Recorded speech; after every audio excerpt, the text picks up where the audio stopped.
My name is Daniel, and my wife stopped blinking 3 weeks ago. At first, I thought I was imagining it. We were in the cafeteria at Langley Biotech, the sprawling private research facility where we both work, eating lunch like we always did.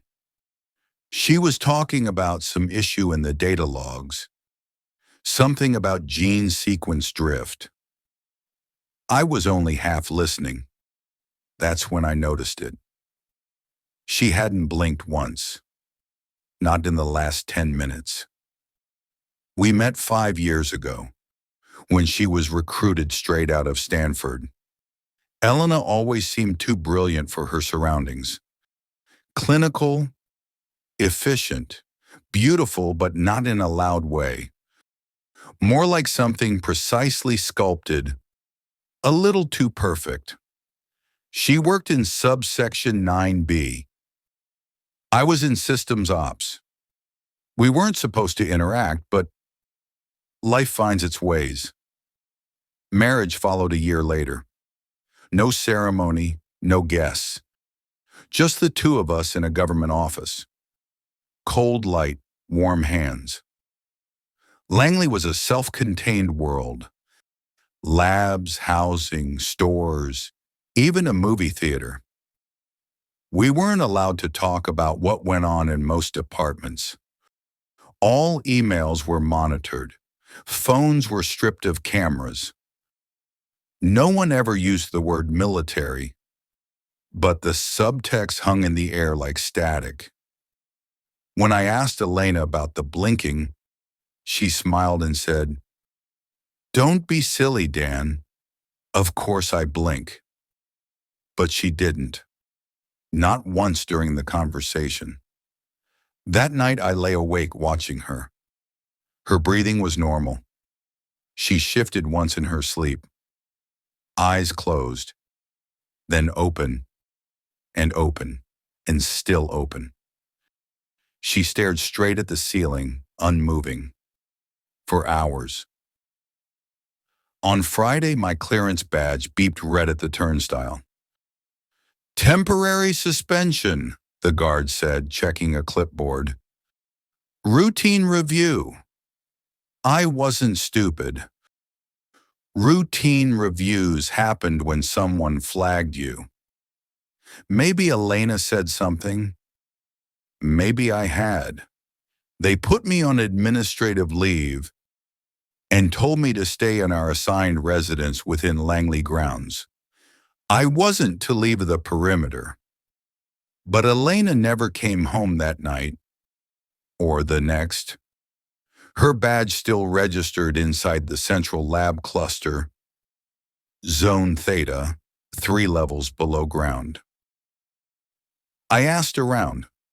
No one remembered seeing her, or they said they didn't. The third night, I broke in. I still had physical access to most of the auxiliary tunnels, maintenance shafts, ventilation corridors, old escape routes no one used anymore. I memorized the paths back when I was a technician, before I moved to systems. At 2:37 a.m., I crawled through an old cable channel behind the east reactor wall. The access panel into Zone Theta was supposed to be sealed, but it wasn't. The hallway beyond was sterile, too clean, like it had never been used, and silent.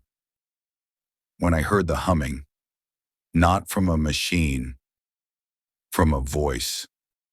Low, rhythmic, almost like someone whispering a lullaby underwater. It came from Lab Z-3. I used Elena's old biometric key, yes, I stole it, and entered. The room was empty. No lights.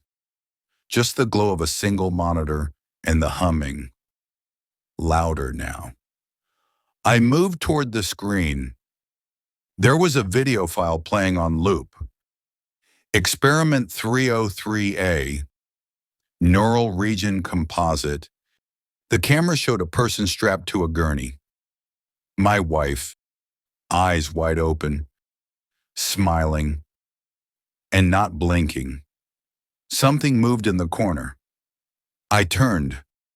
She stepped out from the shadows, wearing her lab coat, barefoot, her hair wet like she'd just emerged from water.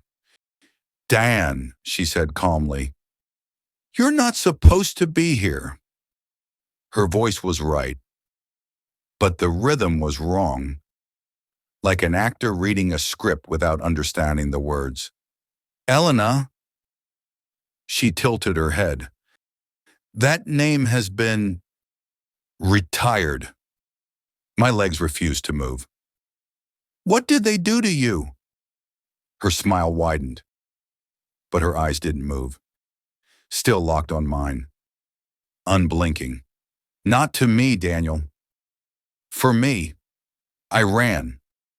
Didn't look back. I don't remember how I made it out. Security never came. No lockdown, no alarms. And when I got back to our apartment, she was there, cooking breakfast like nothing happened." "Where did you go last night?" she asked, smiling sweetly. "You were in the lab," I said.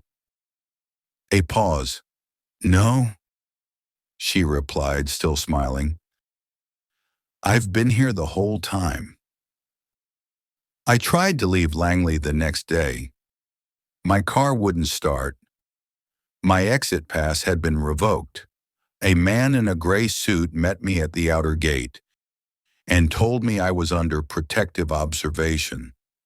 "You're not in trouble," he said, "but your wife is undergoing treatment. Sudden stress could trigger instability." I asked what treatment. He smiled and said nothing. "I've seen her do it now. Change. It happens in the mirror when she thinks I'm not watching. She tilts her head in that same mechanical way. Her pupils dilate and contract without light changes. Her fingers twitch, like something is pulling the strings from inside.